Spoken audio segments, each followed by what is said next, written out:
Chers collègues, nous allons reprendre nos activités. Permettez-moi à ce début quand même de remercier tout particulièrement mesdames Vantalon et Housseau d'avoir eu l'amabilité de me suppléer un peu à la semaine dernière pour présider cette commission d'enquête. Je vois Madame Housseau qui arrive. Vous remercie très sincèrement. Je sais que bon, ça fait plaisir à Monsieur le rapporteur de vous avoir à ses côtés, mais il va retrouver son président. Je suis désolé, Monsieur le rapporteur. Et puis, vous remercier aussi, mes chers collègues, pour toutes vos marques de sympathie que vous avez pu me faire passer, Monsieur le rapporteur, mes chers collègues, également les administrateurs, en ce moment un peu particulier. Donc, aujourd'hui, nous reprenons nos travaux de la commission d'enquête avec l'audition de Madame Sophie Dubois, directrice générale de Nestlé Water France, d'avril 2018 à janvier 2025. Depuis le 1er janvier dernier, Madame Dubois est la nouvelle présidente de Nestlé en France, succédant à Muriel Leno. Madame la directrice, je suis tenu de vous rappeler, comme vous le savez, qu'un faux témoignage devant notre commission d'enquête est passible des peines prévues aux articles 434-13, 434-14 et 434-15 du Code pénal, et notamment de 5 ans d'emprisonnement et de 75 000 € d'amende. Je vous invite à prêter serment de dire toute la vérité, rien que la vérité, en levant la main droite et en disant « Je le jure » après avoir allumé le bouton rouge devant vous. Je le jure. Merci beaucoup, Madame. Je vous rappelle également qu'il n'y a pas de droit au silence devant une commission d'enquête, qui n'est pas un tribunal, dès lors qu'elle est dépourvue de finalité répressive, mais une instance destinée à faire la lumière sur des processus ou des services, à recueillir des informations et contrôler l'action du gouvernement grâce aux pouvoirs d'investigation spécifiques qui lui sont reconnus. Il en résulte que, selon la loi, la personne qui ne refuse de déposer ou de prêter serment devant une commission d'enquête est passible, comme nous le savons tous, de 2 ans d'emprisonnement et de 7 500 € d'amende. Si vous estimez que votre réponse est nature à aller à l'encontre du secret professionnel ou des affaires, ce que je peux comprendre, et donc vous ne souhaitez pas communiquer publiquement, il vous est loisible, Madame la directrice, de demander à procéder à sa transmission en marge de l'audition publique ou par écrit à notre commission, ce que j'accepterai sans problème. Je rappelle enfin que j'ai accepté à votre demande la présence d'un conseil juridique, comme j'ai pu le faire pour d'autres personnes qui l'ont souhaité. À vos côtés, je rappelle que celui-ci ne peut intervenir devant la commission. Enfin, pour les auditeurs, puisque cette audition est retransmise sur Public Sénat, le Sénat a constitué le 20 novembre dernier une commission d'enquête sur les pratiques des industriels de l'eau en bouteille. Au début de l'année 2024, plusieurs médias ont révélé les pratiques illégales de certaines entreprises du secteur des eaux embouteillées, en particulier le recours à des traitements interdits sur des eaux minérales naturelles et de source. Notre commission d'enquête du Sénat vise à faire la lumière sur ce dossier, sous réserve bien sûr des éventuelles procédures judiciaires en cours. Cette audition de vous, Madame la directrice, a pour objet de faire la lumière sur ce qui s'est passé dans des sites embouteillage d'eau minérale, autrement dit, pourquoi et comment des traitements interdits ont-ils été utilisés dans certaines entreprises et comment ont-ils pu être détectés par les services de contrôle pendant des années. Ont-ils pu ne pas être détectés par les services de contrôle pendant de nombreuses années. Aussi, présidente de Nestlé en France, vous avez dirigé de 2018 à 2025 les activités de Nestlé Water en France. Les directeurs des sites Nestlé des Vosges et du Gard ont reconnu que des traitements interdits existaient au moins depuis 2021 et Nestlé Water, par la voix de Madame Muriel Leno, a fait l'aveu de l'usage de ces traitements interdits au cabinet de Madame Pannier-Runacher, ministre de l'Industrie, je rappelle, lors d'un rendez-vous le 31 août 2021.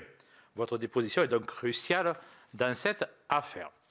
Donc, les diverses questions qui vous seront posées, mais que j'ai introduites, et je ne doute pas que le rapporteur y revienne, à quoi servaient ces traitements, comment, pourquoi et par qui ont-ils été mis en place, qu'attendiez-vous de la réunion du 31 août 2021 que j'ai citée au cabinet de Mme Pannier-Runacher, ministre de l'Industrie? Comment y avez-vous contribué et que s'est-il passé après? Quelles ont été vos interactions avec les ministères et les services de l'État concernés, notamment les ARS Occitanie et Grand Est ou les préfectures du Gard et des Vosges? Quelles leçons tirez-vous de cette crise qui entame la confiance des consommateurs pour un secteur auquel nous tenons tous?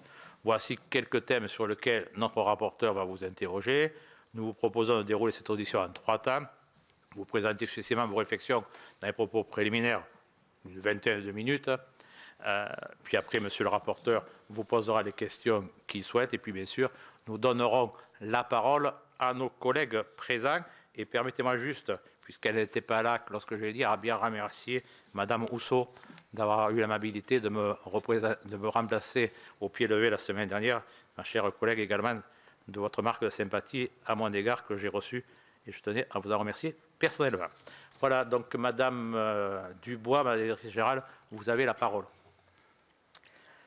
Monsieur le Président, Monsieur le rapporteur, Mesdames les sénatrices, Messieurs les sénateurs, je vous remercie de m'avoir invité pour m'exprimer devant cette commission d'enquête. Je ne peux que souhaiter qu'elle puisse contribuer à une meilleure compréhension des enjeux auxquels sont confrontés l'ensemble des minéraliers. Depuis le 1er janvier 2025, j'occupe la fonction de présidente de Nestlé France. En tant que présidente de Nestlé Waters France, marketing et distribution entre avril 2018 et décembre 2024, j'avais notamment la responsabilité du développement des marques et de leur commercialisation, c'est-à-dire des ventes, du marketing, de la finance et de la RSE en France. Je tiens à préciser que la gestion des usines et des ressources en eau ne relevait pas directement de mon périmètre opérationnel. Néanmoins, mes équipes étaient bien sûr en lien régulier avec les usines afin de garantir la bonne coordination de nos activités.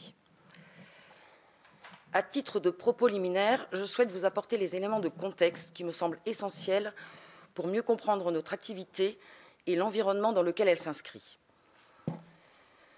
Afin de mieux comprendre les enjeux qui entourent nos activités, il me semble nécessaire de rappeler que l'eau minérale naturelle occupe une place importante historiquement et économiquement en France. Les consommateurs français ont un attachement très fort à certaines marques d'eau minérale naturelle dont ils apprécient les qualités gustatives et minérales uniques. Être minéralier, c'est donc une responsabilité majeure, celle de mettre à la disposition d'un large public des eaux uniques issues de territoires protégés dont proviennent leur composition minérale et leurs propriétés gustatives. Il existe près de 90 marques d'eau minérale en France.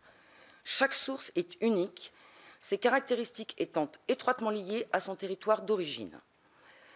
L'eau traverse différentes couches géologiques sur de longues périodes, ce qui lui permet d'atteindre sa richesse minérale. Sa qualité dépend donc de la qualité des sols et de l'environnement où elle s'infiltre. L'âge de nos eaux varie de quelques années pour épars à plusieurs millénaires pour Vittel Bonne Source. Les caractéristiques de chacune de nos eaux leur confèrent des bénéfices spécifiques. Épars, riche en magnésium, aide à réduire la fatigue et favorise le transit. Contrex, avec sa teneur unique en calcium et en magnésium, contribue à la santé osseuse. Vittel est une eau pour une consommation quotidienne qui recharge en minéraux et qui est aussi très appréciée des sportifs. Perrier séduit par son effervescence unique, son caractère rafraîchissant, qui en fait un leader incontournable du marché français des eaux gazeuses. Perrier est aussi une marque ancrée dans le territoire, au point que nous avons désormais un musée dédié à la marque qui accueille des centaines de visiteurs par an. Notre métier, c'est d'embouteiller l'eau à la source avec les mesures et les contrôles nécessaires pour garantir la qualité et la sécurité alimentaire du produit aux consommateurs. Comme tous les minéraliers, nous devons aujourd'hui répondre à de nouveaux enjeux pour continuer à construire l'avenir dans un contexte qui a beaucoup changé. Nos conditions d'exploitation sont rendues plus difficiles par l'intensification des activités humaines et par le changement climatique, avec des périodes de fortes pluies ou de sécheresse qui sont de plus en plus fréquentes et de plus en plus intenses et qui peuvent perturber le cycle de l'eau. Nous devons également projeter nos marques vers l'avenir et répondre aux nouvelles attentes de nos consommateurs et de nos clients, notamment en matière de développement durable et de produits sains. Enfin, nous devons moderniser nos sites en intégrant les nouvelles technologies.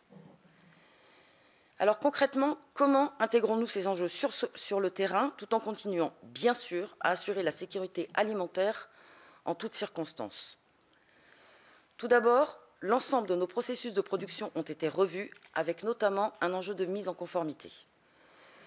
L'entreprise a également fortement investi dans l'outil industriel pour le moderniser et ouvrir de nouvelles perspectives. Et nous continuons à nous mobiliser pour assurer la gestion durable et responsable de la ressource en eau. Depuis 2021, pour mettre ces procédés en conformité tout en continuant à assurer la sécurité alimentaire en toutes circonstances, l'entreprise a réalisé une transformation majeure des opérations de ces 2 sites en France, dans le Gard et dans les Vosges. Comme nous l'avons expliqué depuis plus d'1 an maintenant, Nestlé Waters France a, sous le contrôle des autorités et après avoir reçu la confirmation de la conformité du niveau de microfiltration utilisé, retiré les mesures de protection non conformes à la réglementation applicable aux eaux minérales naturelles en France, les dispositifs ultraviolets et filtres à charbon, suspendu certains forages plus sensibles aux aléas climatiques dans les Vosges et réalloué certains forages à la production de boissons Maison Perrier sur le site de Vergès, renforcer les mesures de contrôle de gestion intégrée de la qualité. Nos directeurs d'usine ont eu l'occasion de vous expliquer en détail cette mise en conformité puisqu'il s'agissait là d'une de leurs feuilles de route. L'entreprise a reconnu que ces pratiques passées n'étaient pas conformes au cadre réglementaire applicable en France, a exprimé ses regrets et mis en place un plan de transformation qui a permis de mettre fin à ces pratiques qui ne pouvaient pas perdurer. Beaucoup de choses ont été écrites sur le sujet qui ont pu engendrer beaucoup de confusion. Je tiens donc à être très clair. Les eaux embouteillées par Nestlé Waters France, à savoir Perrier, Vittel, Contrex et Épar, n'ont jamais présenté le moindre risque sanitaire. De nombreuses personnes auditionnées par votre commission l'ont d'ailleurs confirmé. L'actuel directeur général de la santé et son prédécesseur, le préfet du Gard et le directeur général de l'ARS Occitanie. En dehors de votre commission, le ministre délégué chargé de la santé et de la prévention a indiqué dans l'hémicycle qu'aucun risque à la santé publique n'était à déplorer, tout comme le tribunal judiciaire d'Épinal, dans le cadre de la convention judiciaire d'intérêt public conclue en septembre dernier. Comme je l'ai mentionné, un volet majeur de notre plan de transformation a été la mise en œuvre d'un renforcement des mesures de contrôle et de gestion intégrée de la qualité sur nos 2 sites. Aujourd'hui, près de 1500 analyses sont réalisées chaque jour entre les sites de Vosges et de Vergès pour garantir la qualité de l'eau et assurer la sécurité alimentaire de nos produits en toutes circonstances. Et j'insiste sur le « en toutes circonstances ». Les aléas climatiques sont notre nouvelle réalité. Nous ne maîtrisons pas la météo, mais nous maîtrisons la qualité de nos eaux et assurons qu'elles sont toujours sûres quoi qu'il arrive. D'ailleurs, les résultats de nos tests quotidiens sont à la disposition des autorités sur une plateforme collaborative de l'État nommée Resana, et les autorités elles-mêmes font leurs propres tests régulièrement, tant à la source que sur le produit fini, et vérifient en permanence la conformité aux normes de sécurité alimentaire et de qualité. Outre la sécurité, je tiens à ajouter que la composition minérale de nos eaux naturelles, qui rend nos eaux uniques, a toujours été préservée et était celle qui figure sur nos étiquettes. Pourtant, là aussi, notre offre a été régulièrement comparée à l'eau du robinet, alors même que nous n'ajoutions rien à notre eau, contrairement à l'eau du robinet, qui fait souvent l'objet de traitements chimiques.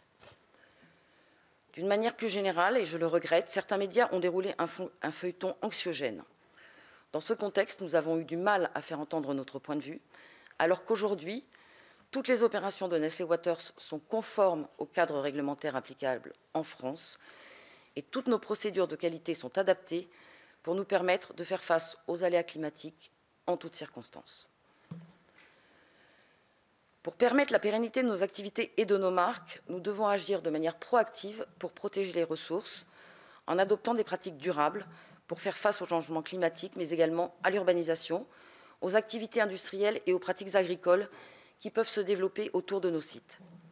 C'est la condition pour que nos marques puissent continuer à exister et pour répondre aux attentes des consommateurs. Cette préservation de la ressource est au cœur de notre métier de minéralier. Chez Nestlé Waters, la préservation des ressources repose sur 2 piliers fondamentaux. Premièrement, une connaissance approfondie du territoire, fondée sur des études scientifiques que Nestlé Waters réalise dans le Gard et dans les Vosges depuis plus de 30 ans. Également des investissements permanents Depuis le début des années 90, Nestlé Waters a ainsi investi plus de 100 millions d'euros dans la préservation des ressources, dans les Vosges et dans le Gard, nous permettant de mener des actions concrètes en collaboration avec les acteurs locaux visant à protéger les sols et préserver ou même restaurer la biodiversité. Ces investissements sont autant d'engagements envers les territoires au sein desquels Nestlé Waters est implanté en France. La protection de la ressource ne peut s'accomplir que de manière collective, en étroite collaboration avec l'ensemble des acteurs locaux. Permettez-moi d'illustrer brièvement mon propos au travers de quelques exemples concrets. À Vergès, dans le Gard, Nestlé Waters aide les viticulteurs à réduire l'usage des pesticides et à se développer en bio. L'entreprise collabore également avec Vinci pour maîtriser les eaux de ruissellement de l'autoroute. Dans les Vosges, le programme AgriVert, fondé à l'origine avec l'INRAE, est un modèle unique de coopération. Depuis plus de 30 ans, Nestlé Waters travaille avec agriculteurs, entreprises, collectivités et habitants pour concilier activité humaine et protection des sources. Fort d'une équipe de 13 personnes, AgriVert promeut une agriculture durable avec une politique zéro pesticide autour des sources de Vittel, Contrex et Épar. Dans ce cadre, des terres agricoles sont mises gratuitement à disposition des agriculteurs en respect d'un cahier des charges favorisant des pratiques respectueuses de l'environnement. Le programme repose sur un partenariat avec 40 exploitations agricoles engagées dans cette démarche. Et en parallèle, AgriVert travaille avec l'Office national des forêts pour gérer durablement plus de 300 hectares de forêt. AgriVert a d'ailleurs été reconnu entreprise engagée pour la nature par l'Office national des forêts en 2023. Nestlé Waters travaille aussi au-delà de ses sources, à des programmes de régénération du cycle de l'eau dans les régions dans lesquelles nous sommes présents. Nous menons par exemple autour de Vittel la renaturation d'un cours d'eau, le Petit Vert, qui traverse différentes zones clés à Vittel, espaces naturels, zones d'habitation, stations thermales ou encore hippodromes.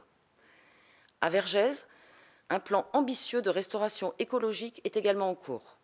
Reforestation, restauration des zones humides, comme la renaturation de la rivière Rony.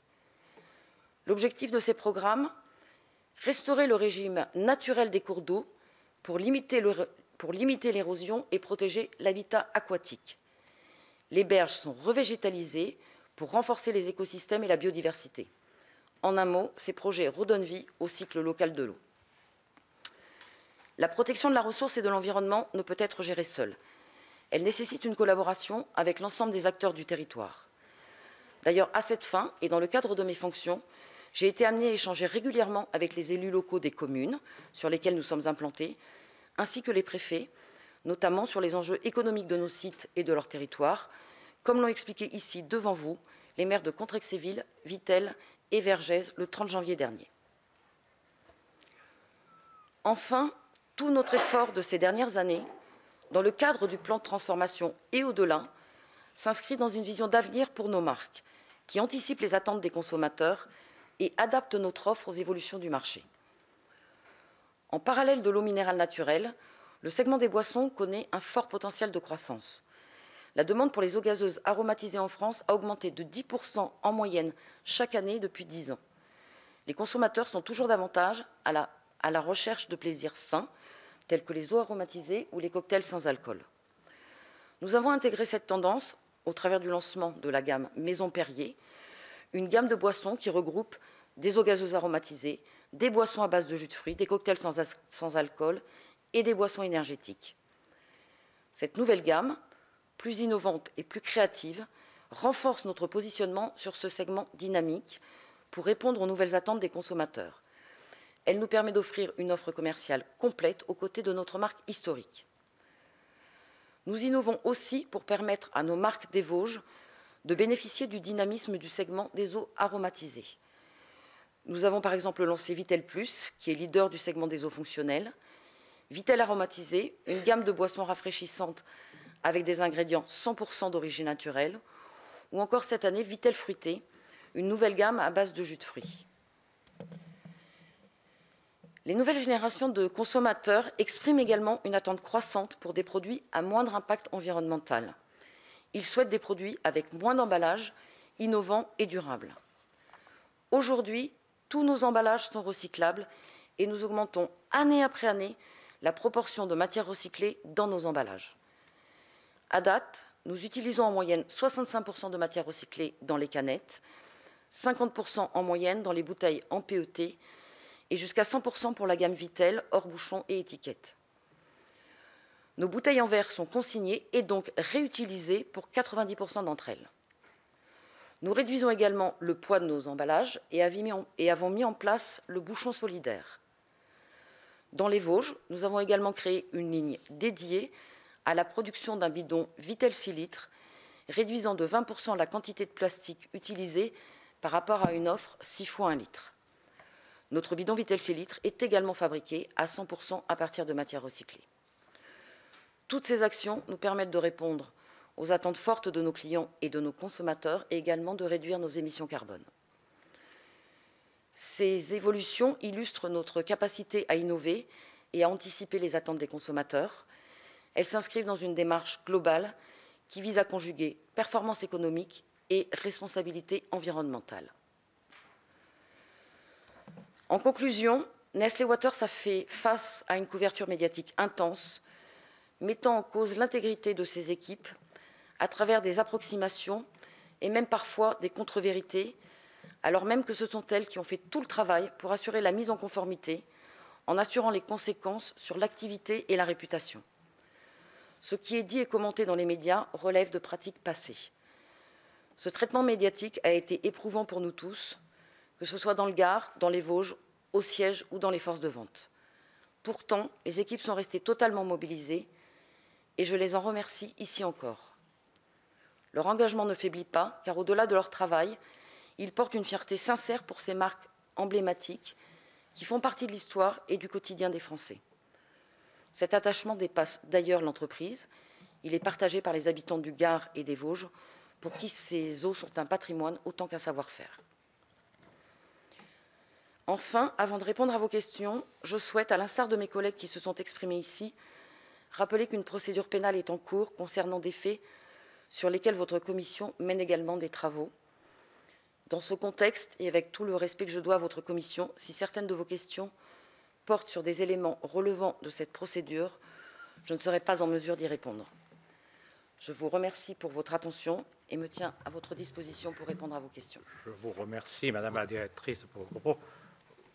Vous connaissez ma réponse, puisque je l'ai faite par rapport à vos derniers propos, déjà aux directeurs des sites de Vergès et des Vosges, mais aussi en représentant mon mandat ALMA, donc prouve que la commission d'enquête est la plus impartiale possible. Vous savez que nous ne sommes pas un tribunal, que nous laissons l'information judiciaire faire, mais que dans son rôle de contrôle de l'activité, on va dire, de l'exécutif et tout ce qui peut se passer, notre commission d'enquête a toutes les prérogatives. Et je prends l'exemple chaque fois de la commission d'enquête sur l'affaire Benalla ou Benalla, pardon, excusez-moi, Benalla, où le président de la commission d'enquête était notre ancien collègue Philippe Bas, qui est maintenant membre éminent du Conseil constitutionnel. Donc, je pense qu'à travers cet exemple-là, on prouve bien que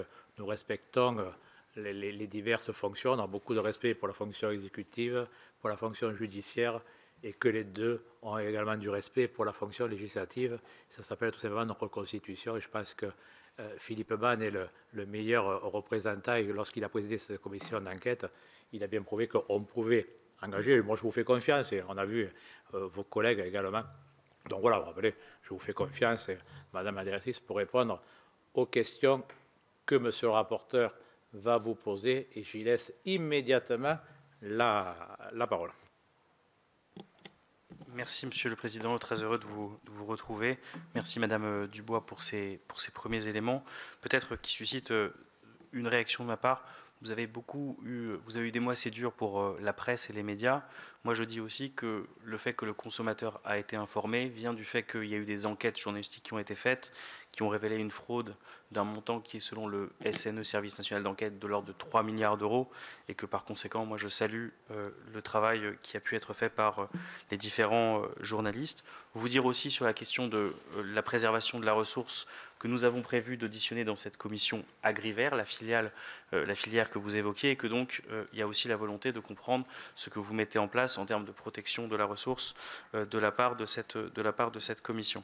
J'en reviens peut-être là où le président avait commencé et où je ne crois pas que vous ayez apporté de réponse, c'est-à-dire la manière dont les choses se sont passées, la manière dont ces traitements ont été mis en place, quand est-ce qu'ils ont été mis en place, à quelle fin ont-ils été mis en place.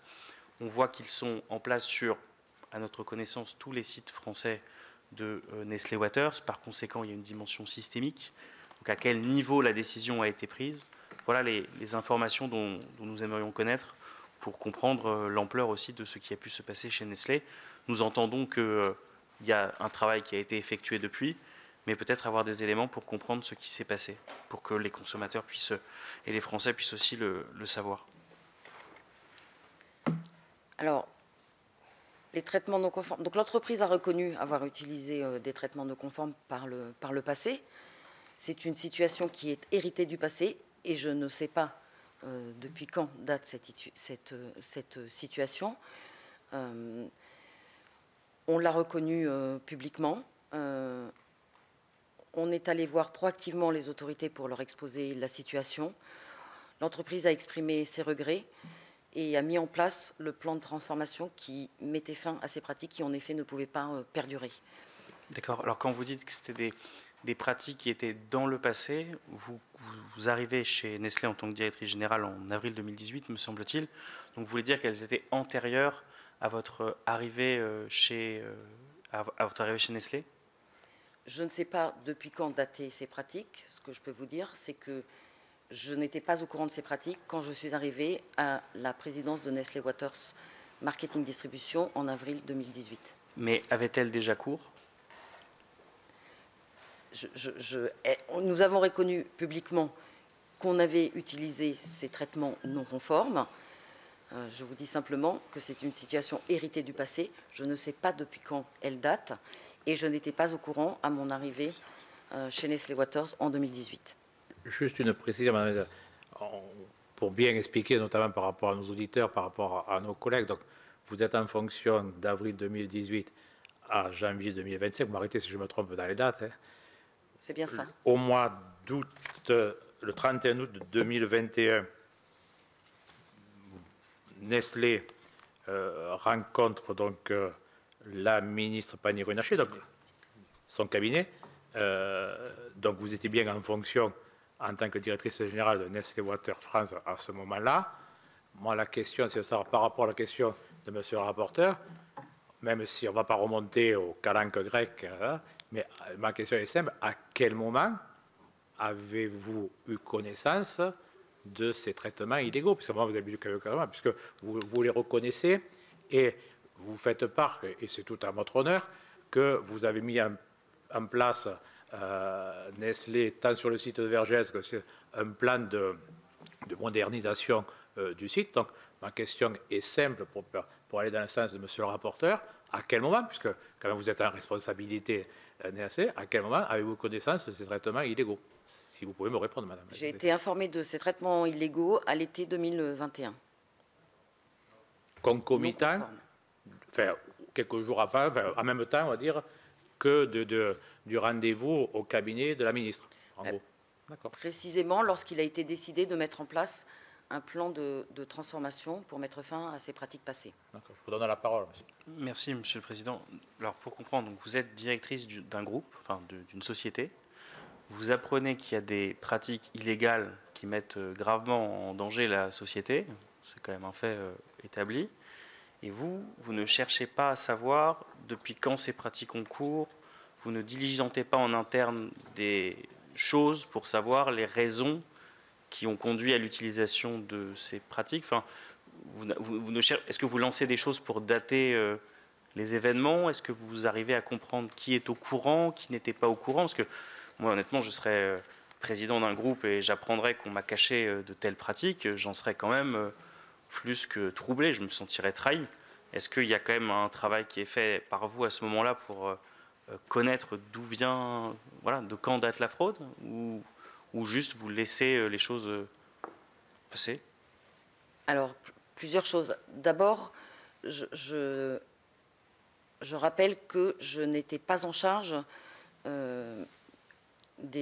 ni de la gestion des usines, ni de la gestion des ressources en eau.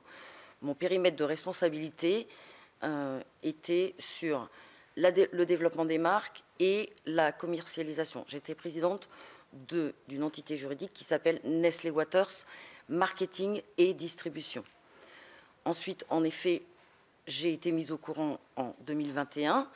J'ai bien évidemment compris qu'il y avait une préoccupation liée à la réglementation telle qu'elle est applicable en France pour les eaux minérales naturelles. Mais j'ai compris également qu'il n'y avait eu aucun enjeu de sécurité alimentaire et que la composition minérale telle qu'elle figure sur les étiquettes et telle qu'elle figurait sur les étiquettes et que les goûts uniques de nos eaux avaient toujours été préservés et que donc l'expérience consommateur n'avait en rien été impactée par ces traitements. Lorsque Nestlé Waters vient devant le ministère de l'Industrie au cabinet en août 2021, ils disent, Nestlé, ils indiquent qu'ils ont découvert ces traitements en décembre 2020.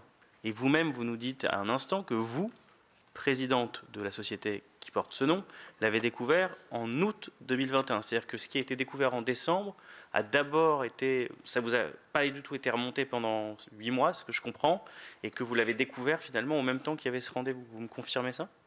Alors, je vous confirme que la seule chose que je sais, c'est que c'est une situation héritée du passé. Attendez, c'est pas ma question. Excusez-moi. Je vous confirme que je n'ai été mise au courant. Ma question, c'est qu'il y a quelques instants, vous m'avez dit que vous avez été mise au courant en août 2021 et que lorsque Nestlé est devenu devant l'État, ils ont indiqué qu'ils ont découvert les traitements en décembre 2020.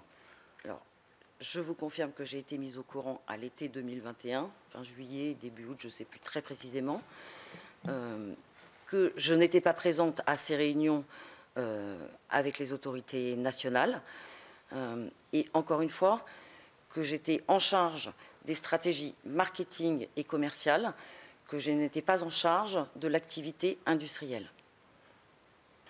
et que donc je n'avais pas de raison d'être au courant de ces éléments avant la mise en place du plan de transformation qui pour le coup en effet de manière prévisible, allait impacter l'activité commerciale. Madame la directrice, pour revenir, parce que la temporalité est importante par rapport à ce dossier-là, lorsque nous avons auditionné l'ancien directeur du site de Vergès il y a quelques semaines, et je parle sous le contrôle de mes collègues qui étaient présents, lui nous a parlé qu'il a eu connaissance de ces faits en mars 2021.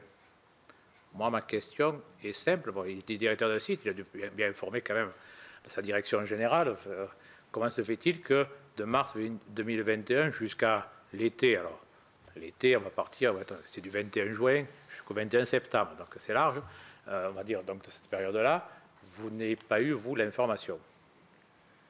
C'est-à-dire, ça fait quand même quasiment un trimestre. Alors, je sais que pourtant, de nos jours, on a des portables, on a des mails, ça peut aller vite. Des fois, les communications ne passent pas bien. Je suis dans le Gard, des fois, on a des problèmes de communication, je suis conscient. Hein, mais je pense que on passe plutôt bien. Comment expliquer cela? Après, peut-être qu'il y a une raison. Hein, La raison, c'est que les directeurs de site, les directeurs d'usine ne me rapportaient pas. Donc, vous confirmez bien, madame, vous confirmez bien que l'information, vous l'avez eue qu'à l'été, donc l'été 2021. Absolument. D'accord, voilà. Donc, les directeurs d'usine ne me rapportaient pas, il a rapporté à une direction des opérations et une direction technique séparée. C'est ainsi que est-ce que vous pouvez préciser, parce que c'est peut-être moi qui me suis trompé, mais dans ma présentation générale, quand je vous ai présenté comme directrice générale Nestlé Waters France, donc d'avril 2018 à janvier 2025, peut-être que, mais vous allez m'expliquer que vous dites que vous vous occupez que du marketing. Moi, quand on me dit directrice générale, je pense qu'on chapeaute l'ensemble de la maison. Non, c'est peut-être une erreur de ma part. Donc peut-être ça peut arriver. Attendez, c'est pour ça qu'il faut être précis. Mais ce n'est pas le cas. Dans le groupe, dans notre groupe. Directrice générale, vous vous occupez que du marketing. Je ne m'occupe pas que du marketing, mais j'étais en effet en charge des stratégies marketing et commerciales. Donc et de la qui vente. Alors, et qui dans la maison? Excusez-moi de vous prendre la parole, monsieur. C'est vrai que pendant une semaine, ça me fait du bien de revenir. Et qui alors, parce que moi je vous crois parfaitement, hein, on est là pour discuter. Et donc qui dans la maison s'occupait de cette problématique de microfixation, puisque vous n'en occupez pas, je vous crois. Donc par rapport à vous, qui d'après vous, puisque quand même, avait en charge ce sujet-là? Alors, je ne peux pas vous dire qui avait en charge le sujet des traitements non conformes. Ce que je peux vous dire, c'est que les opérations il y avait une direction technique en charge des opérations. C'est monsieur Ronan Lefanic qui est en charge de la direction technique et des opérations pour Nestlé Waters. Donc c'est plutôt la direction, on va dire, technique opérationnelle. Absolument. D'accord. Mais dans mon poste précédent, j'étais chez Purina, donc la partie aliments pour animaux. Je n'avais pas non plus en charge les usines qui rapportaient aussi à une direction technique séparée. Ce sont des organisations qui sont assez courantes dans des groupes de la taille du nôtre. Allez-y, monsieur le rapporteur. Non, je vous en prie, Président, ça fait plaisir de vous voir en forme. Monsieur Renan Lefanic, vous dites, est le chef des opérations, et c'est à lui finalement que ces questions, il peut sans doute répondre à ces questions. Moi, je me pose juste la question. Là maintenant, ça fait 1 an et demi que le scandale a eu lieu. Vous savez que vous venez déposer devant cette commission d'enquête. Vous avez eu à aucun moment la discussion en interne entre vous sur à partir de quand ils ont été mis en place, les raisons pour lesquelles ils ont été mis en place. À aucun moment, vous avez été dans une discussion depuis que le scandale est révélé, dans laquelle cette information est passée entre vos mains, vous qui êtes directrice générale de cette marque, rien que pour savoir comment on y répond d'un point de vue, en effet, de toutes les questions que vous pouvez avoir à traiter. À aucun moment, vous êtes informé et vous avez, devant cette commission, la capacité de nous donner des éléments supplémentaires de compréhension. Sur ce sujet-là, je n'ai absolument pas connaissance de ni quand ni qui. Moi, je me suis concentrée sur le plan de transformation lorsqu'il a impacté mes activités, à savoir lorsqu'il a fallu revoir les plans marketing et commerciaux liés à des capacités d'approvisionnement plus limitées, notamment pendant les travaux sur le site de Vergès, lorsqu'il a fallu refondre la marque Épar, lancer la marque Maison Perrier, informer nos clients de l'évolution de nos activités. Mais il n'était pas dans mes attributions de faire une recherche de responsabilité sur ce sujet du passé. Et donc vous me confirmez que vous n'avez, je veux juste une réponse par oui ou non, assisté à aucune réunion dans laquelle vous avez été briefé sur ce qui s'est passé et avec une information par rapport aux questions que je viens de vous poser qui pourrait être répondue devant cette commission? Non, la seule communication qui m'a été faite concernait l'existence de ces traitements non conformes et donc au moment du lancement de plans de transformation pour assurer la mise en conformité de l'ensemble de nos opérations. D'accord. Peut-être une question complémentaire. Est-ce qu'à votre connaissance, dans votre groupe ou du côté donc opérationnel, au côté des opérations, y a-t-il eu des sanctions internes qui ont été prononcées à l'encontre ou à l'endroit de ceux qui avaient soit mis en place ces traitements, soit qui les avaient perpétués? Pas à ma connaissance. En tout cas, je l'ignore. D'accord, je vous remercie. Sur le rendez-vous du 31, pour progresser un petit peu, sur le rendez-vous du 31 août, est-ce que donc vous apprenez les choses à ce moment-là?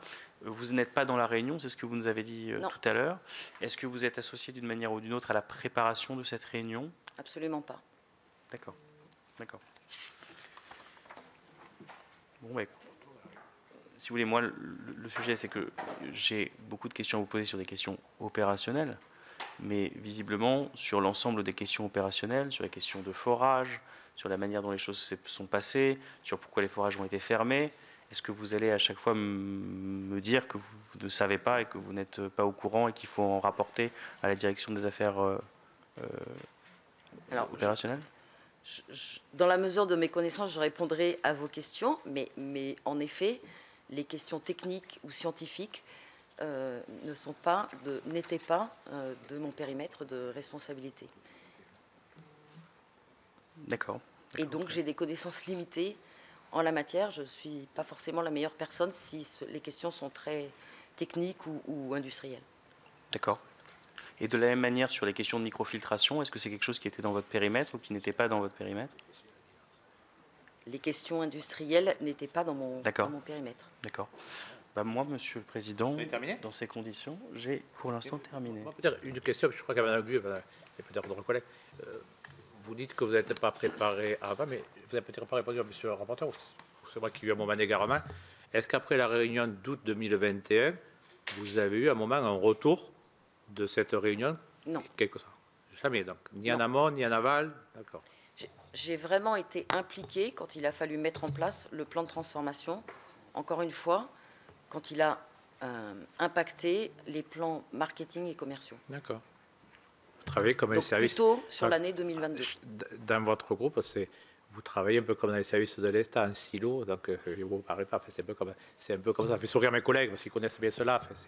D'ailleurs, on l'a vu, et d'ailleurs, ceux qui ont publié, on l'a vu, d'ailleurs, c'est votre force, vous travaillez sur les chaînes, chaque chaîne j'allais dire, soit c'est de l'eau minérale, soit c'est de la boisson Perrier, donc vous travaillez pareil d'un point de vue, donc vous travaillez, que chacun travaille dans son domaine, si j'ai bien compris. Cela, si je peux résumer cela, monsieur, en imageant, et avant de donner la parole à Madame Gull, puisque vous avez terminé, vous avez été rapide, monsieur le rapporteur, donc Madame Gull, et puis Mme Nicolette, puis d'autres collègues, si elles veulent. Oui, bonjour Madame Dubois. Moi, j'aimerais savoir si chez Nestlé Waters, dans l'organigramme, la direction des opérations dépend de la direction générale. Ou est-ce que vous avez effectivement un organigramme avec deux espaces équivalents? Car je n'ai jamais vu ça dans aucune entreprise, bien que j'ai un passé en entreprise. Donc, je voulais savoir si effectivement la direction des opérations dépend de la direction générale aujourd'hui et en 2021. Je comprends que notre organisation est compliquée. Donc moi, j'étais en charge de Nestlé Waters France Marketing et Distribution. Les usines sont des entités légales séparées. Donc Nestlé Waters Supply Est pour le site des Vosges, Nestlé Waters Supply Sud pour le site de Vergès. Et je n'avais aucune responsabilité opérationnelle sur ces deux entités. Voilà. Très bien, je vous remercie.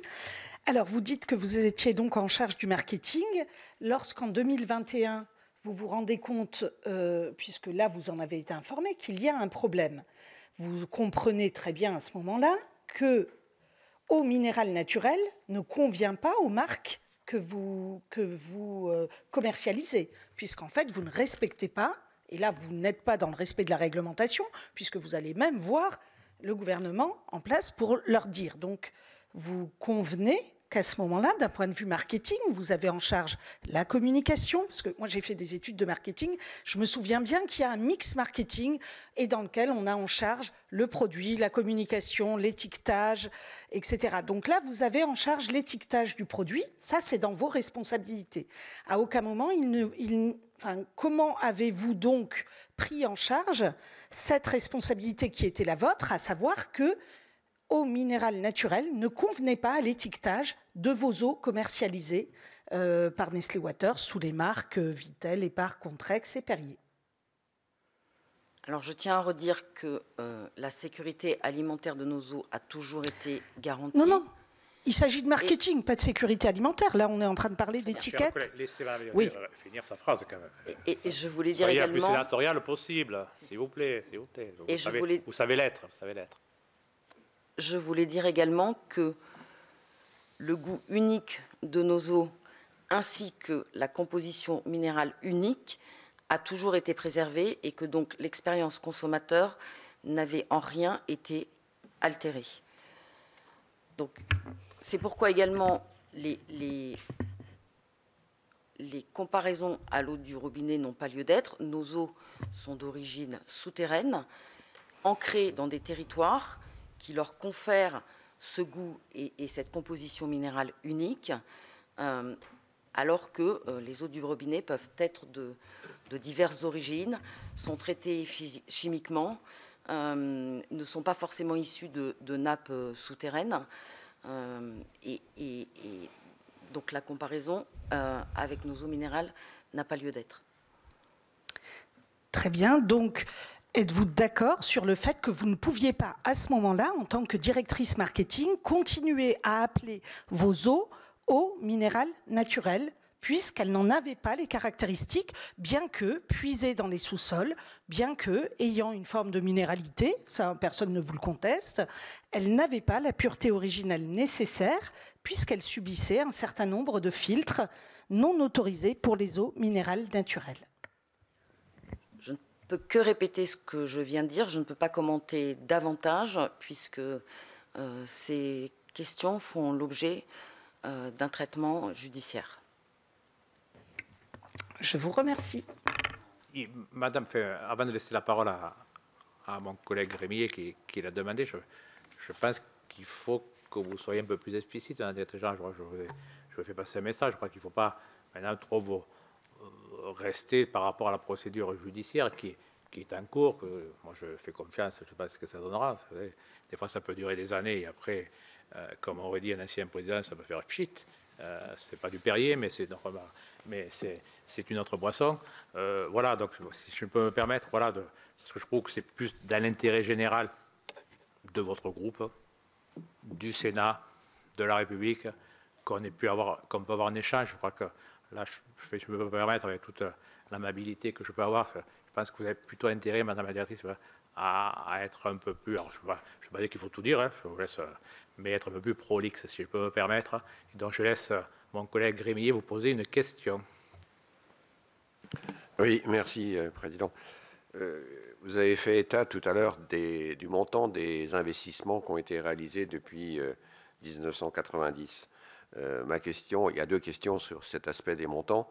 Est-ce que ça englobe Agriver et est-ce que ça englobe les investissements fonciers à travers l'achat de fonciers qui ont été opérés sur le site de Vittel-Contrex? Alors les 100 millions que j'ai cités en termes de protection du territoire englobent Agriver et je ne suis pas certaine, je suppose qu'elle englobe également les achats fonciers, mais je ne suis pas certaine de la réponse et je vous propose de la poser à M. Didlot. Non, mais c'est tout à fait possible, Madame la Directrice, de compléter par écrit dans quelques jours, il n'y a aucun problème. Voilà. Des il vaut mieux compléter et être rien que de dire quelque chose qui serait, après, vous savez, voilà, moi je vous incite, vous avez tout à fait raison, répondez-nous par écrit, il n'y a aucun problème. Monsieur Grémillet, vous avez dit, vous voulez? Pas d'autres questions. Après, il y avait Monsieur Jacquin, Madame Lincolnhead, alors Monsieur Jacquin. Merci Président. Enfin, l'audition est tout à fait édifiante. Je suis très étonné par votre stratégie de communication à notre endroit. Moi, ça va aller très vite. Je voulais poser les questions de Madame Gull, qui étaient très bien, ces questions-là, qui nous auraient éclairé de la part d'une directrice marketing. Vous vous revendiquez directrice marketing. Votre système marketing est menacé par une fraude pour lesquelles vous avez peu de considération. Visiblement, ça vous émeut peu. Votre seule réponse est de nous dire que la santé du consommateur n'était pas affectée. Et je suis très étonné de cette absence de responsabilité. Je ne suis pas sûr qu'en final, ça serve votre société que vous tentez de défendre. Monsieur le sénateur, je n'ai pas répondu uniquement sur la partie sécurité alimentaire. Comme je vous l'ai dit, d'abord, je ne peux pas me prononcer sur une qualification juridique, encore une fois, mais j'ai voulu insister sur le fait, encore une fois, que la composition minérale de nos eaux et leur goût unique ont toujours été préservés. Nous n'avons rien ajouté à notre eau. Donc, dans ce sens-là, l'expérience consommateur n'était en rien altérée. Je ne peux pas difficilement commenter au-delà. Monsieur Jacquin, c'est bon. Ça va aller vite, l'audition, parce qu'on Madame Lincolnhead, je crois que Madame Gull va y redonner la parole, puisque on a du temps. Allez-y, Madame Lincolnhead. Merci, Monsieur le Président. Mais je vais être dans le droit fil de mes collègues, notamment d'Antoinette Gull. Il se trouve que moi aussi, j'ai fait des études de marketing. Alors, c'est vrai que ça remonte un peu à loin, mais c'est écrit sur mon diplôme. On ne demande jamais une dame son âge. Donc, ouais. Mais je ne vous le donnerai pas, d'ailleurs. Vous n'avez pas prêté serment, donc je vous demanderai. J'ai bien en tête Porter, j'ai bien en tête le mix marketing, j'ai bien en tête les 4 P, produit, place, prix, promotion. Tout ça réveille des souvenirs chez moi. Et c'est vrai que comme Madame Gull, je suis assez surprise. Vous nous dites que vous respectez, ou qu'en tout cas l'expérience consommateur n'a pas été altérée. OK. En revanche, la promesse client, pour utiliser des termes, la promesse client de l'eau naturelle, en quoi pouvez-vous nous dire qu'elle n'est pas altérée à partir du moment où, comme ça a été dit, cette eau est certes encore minérale, mais n'est plus naturelle puisqu'elle a subi des traitements. Et donc, je suis très surprise, effectivement, que, comme directrice marketing et distribution, vous puissiez nous affirmer que cette promesse client est respectée, alors même que je crois qu'on apprend sur tous les bancs de toutes les bonnes universités ou écoles de commerce que la promesse client, elle doit être faite et elle doit être respectée. Donc, c'est plus une surprise qu'une question. J'en viens à ma question. Il se trouve que j'ai fréquenté moi aussi le monde de l'entreprise et que j'entends parfaitement l'organisation que vous nous développez. On peut tout à fait, en effet, être directrice marketing et distribution et avoir une fonction, on va dire, plus horizontale et avoir comme collègues des directeurs opérationnels qui gèrent des sites avec des organisations plus verticales. OK, c'est vrai, vous avez raison, c'est pas très original, ça se pratique assez fréquemment dans les entreprises. Ce qui est en revanche beaucoup plus original à entendre, c'est que dans cette organisation-là, manifestement, il n'y a jamais d'arbitrage à prendre. Tout va toujours très bien. Il n'y a jamais de transversalité. C'est-à-dire que quand la directrice marketing et distribution discute avec son collègue directeur des sites, ils sont toujours d'accord. Parce que s'ils n'étaient pas d'accord entre eux, et moi, alors dans les entreprises que j'ai fréquentées, ça arrivait quand même de temps en temps que la politique marketing proposée ne convienne pas à ceux qui ont à l'appliquer sur le terrain dans leurs différentes marques. Comment on fait quand il y a désaccord? Il y a bien quelqu'un à un moment donné qui doit gérer la transversalité. Donc, qui arbitre dans cette organisation? Ce n'est pas la directrice générale? Comment se font les discussions entre le vertical et l'horizontal? C'est ça que je trouve assez curieux dans l'organisation que vous nous décrivez. Et j'ai du mal à comprendre qu'en effet, quand vous avez connaissance d'une fraude, d'une difficulté qui percute à ce point l'entreprise qu'il faille faire un plan de transformation, vous vous contentiez d'une seule information et qu'ensuite, plus jamais, pour construire votre politique marketing et distribution, vous n'ayez besoin d'autres informations transmises par, en l'occurrence, ceux qui gèrent les sites. Parce qu'encore une fois, pour recaler la promesse client, en tout cas, c'est comme ça que moi j'ai appris les choses, on a quand même besoin d'un minimum d'informations qui permettent ensuite d'aligner la stratégie de communication. Voilà, donc question quand même, est-ce que vous pouvez nous repréciser l'organigramme et nous dire, au-delà du vertical et de l'horizontal, comment vous gérez la transversalité, qui prend les arbitrages quand il y a des désaccords, parce que je ne peux pas croire que Nestlé soit la seule entreprise où au sein d'un CODIR, j'imagine qu'il y en a un, tout le monde est toujours d'accord. Merci. Effectivement, il y avait une directrice générale de Nestlé Waters Europe à qui rapportait la direction technique et à qui je rapportais moi-même. Donc effectivement, il y a une personne au-dessus des différentes directions, marketing, distribution et opération. Vous pouvez nous donner son nom, s'il vous plaît? C'est Madame Liénot. Madame Liénot, d'accord. Qui maintenant est la nouvelle directrice générale de Nestlé Waters, non? Présidente, pas présidente, pardon, excusez-moi. Elle sera auditionnée demain. Donc il posera la question. Je vous fais confiance, ma chère collègue. Et par ailleurs, je voudrais dire que je n'ai pas rien fait. J'ai fait partie des équipes qui se sont justement mobilisées sur la mise en conformité de l'ensemble des opérations. Donc, encore une fois, c'est une situation héritée du passé.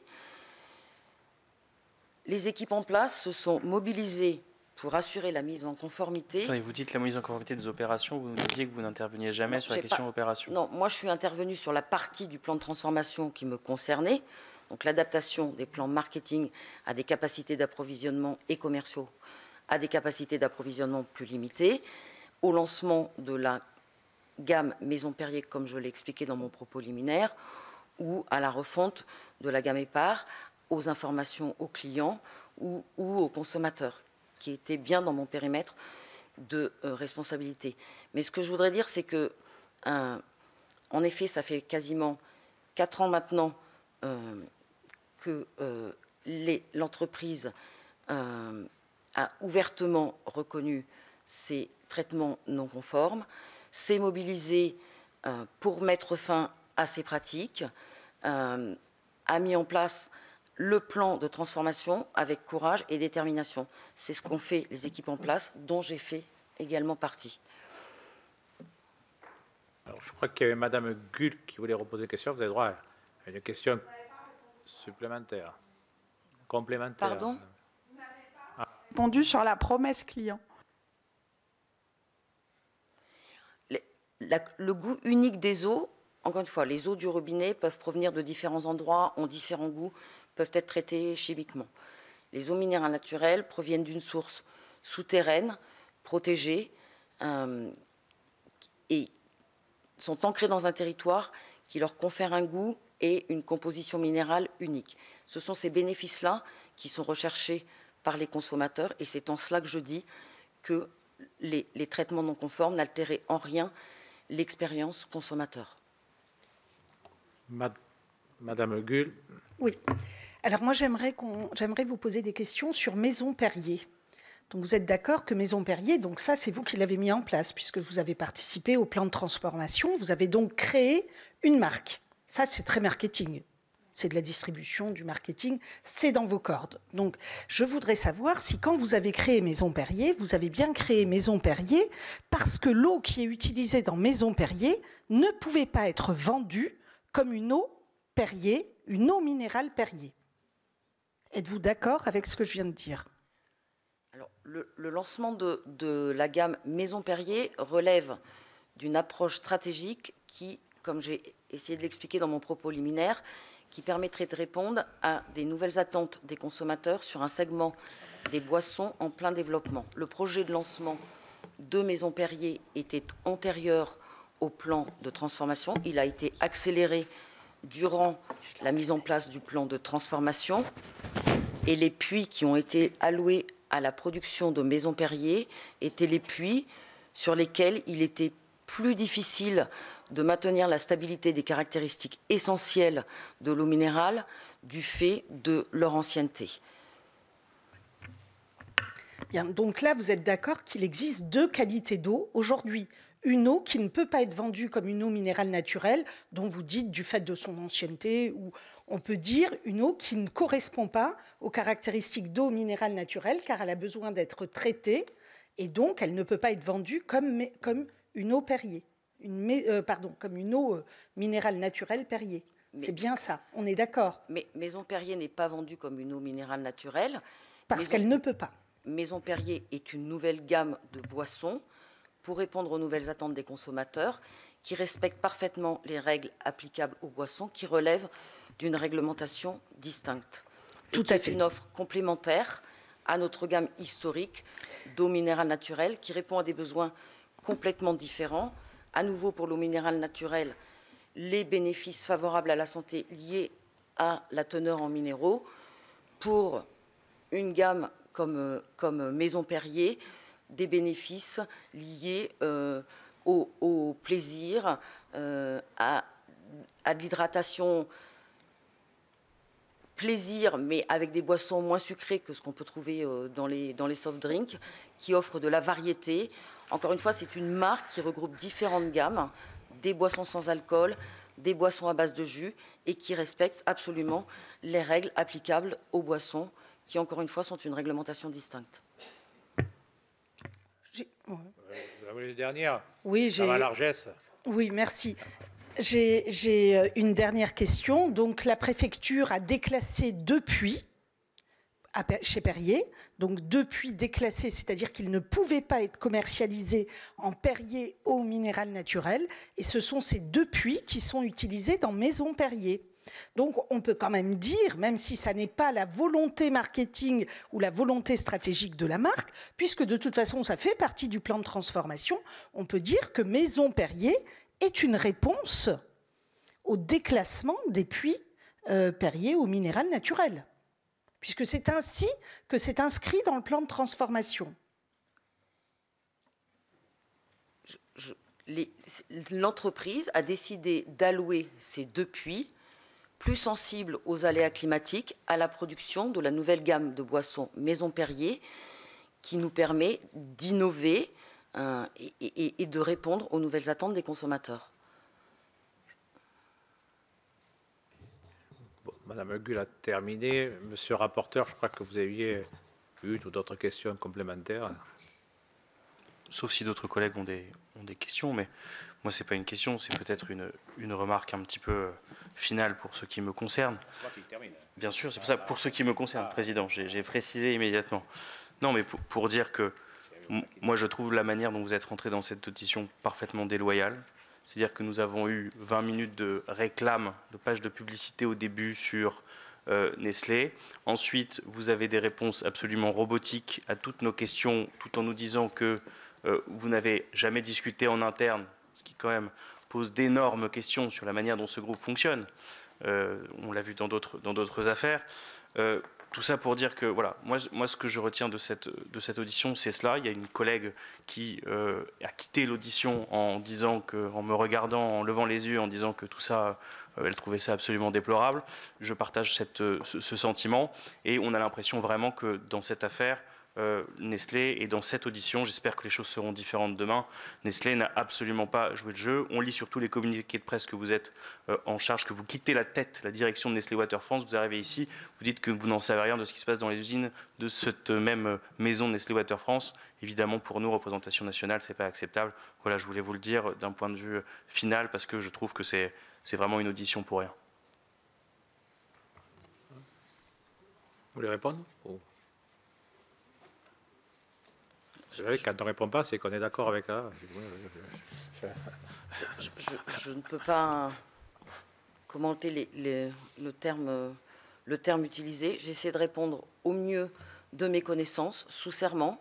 Et j'ai essayé de vous expliquer notre organisation. Je reconnais qu'elle est compliquée. Encore une fois, je ne peux que déplorer la façon dont vous prenez mes réponses, parce que j'ai été mise au courant du sujet au moment du plan de transformation. J'ai participé à ce plan de transformation. Il s'agissait de décisions courageuses de l'entreprise, des équipes en place, qui ont fait le travail, qui ont fait tout le travail, et qui sont aujourd'hui impactés par tout ce qu'on peut lire dans les médias, des commentaires qui peuvent remettre en cause la sécurité alimentaire de nos eaux. Et je reconnais au moins le mérite de cette commission d'avoir fait la clarté sur le sujet, d'avoir levé tous les doutes au travers des déclarations des différents représentants des autorités sur le fait qu'il n'y avait aucun risque sanitaire. Voilà, j'ai fait partie des équipes qui, avec courage et détermination, ont résolu la situation. Pour le passé, je ne peux pas me prononcer. Pour le passé, la justice s'en est saisie. Bon, écoutez, merci. Alors, je veux dire, dans d'autres mots, peut-être plus en enrobant. Enfin, c'est mon rôle aussi de président. Permettez-moi, on peut être un peu surpris quand même que Madame la directrice générale, par rapport aux fonctions que vous avez eues et par rapport à des faits qui sont passés, c'est cette non-connaissance. Ça peut qu'attirer notre attention. Moi, je vous crois parfaitement, hein, parce qu'en plus, je me permets de vous rappeler que vous avez prêté serment, donc c'est quelque chose d'important. Mais ça attire notre attention quand même de dire que par rapport à des faits qui se sont passés, qui sont quand même important en tant que directrice générale. Je n'avais pas eu connaissance avant avril 2021, alors que c'est fait. On le sait, le directeur du site de Vergel l'a évoqué déjà lui en connaissance en mars 2021. Ça ne peut qu'attirer notre attention. Voilà, donc sachez qu'on va continuer nos investigations. Demain, on voit la personne qui vous a succédé et on va y poser aussi des questions puisque vous nous avez fait part qu'elle était au courant, donc on va y poser la question si elle était au courant et nous allons comme ça regarder les informations, le transfert d'informations, voilà. Mais je pense que dans l'intérêt général, comprenez que nous en tant que...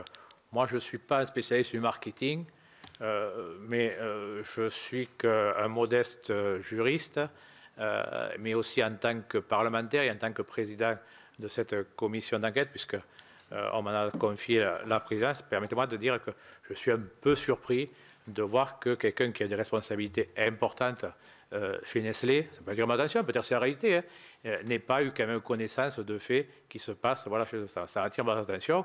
Et je pense que, si je peux me permettre un conseil, peut-être qu'il faudra le faire dans notre rapport, on conseillera à Nestlé de mieux faire passer l'information au sein de son groupe, parce que si ce type d'information ne fonctionne pas, je trouve que c'est important quand même que l'information puisse bien circuler pour que la directrice générale de Nestlé Water France soit quand même au courant de faits qui se passent sur des sites qui sont du Gard ou des Vosges. Voilà, donc peut-être ça fera partie de vos recommandations, mais je vous laisserai le soin.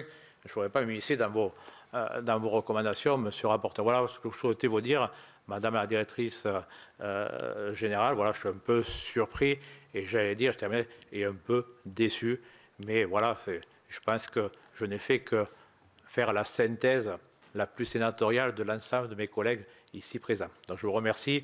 Je donne rendez-vous à mes collègues demain à 13h30 où nous allons auditionner l'ancienne directrice de cabinet du ministre de l'Industrie, Roland Lescure, parce qu'il faut bien préciser les ministres, parce qu'on change souvent de ministre par les temps qui courent, et également à 16h30, de l'audition de Mme Muriel Liénot, on en a parlé, qui vous a justement, qui est l'actuelle présidente directrice générale de Nestlé, pour laquelle vous avez dit qu'elle était au courant. Donc je ne doute pas que M. le rapporteur posera la question. Donc mes chers collègues, bonne soirée et à demain.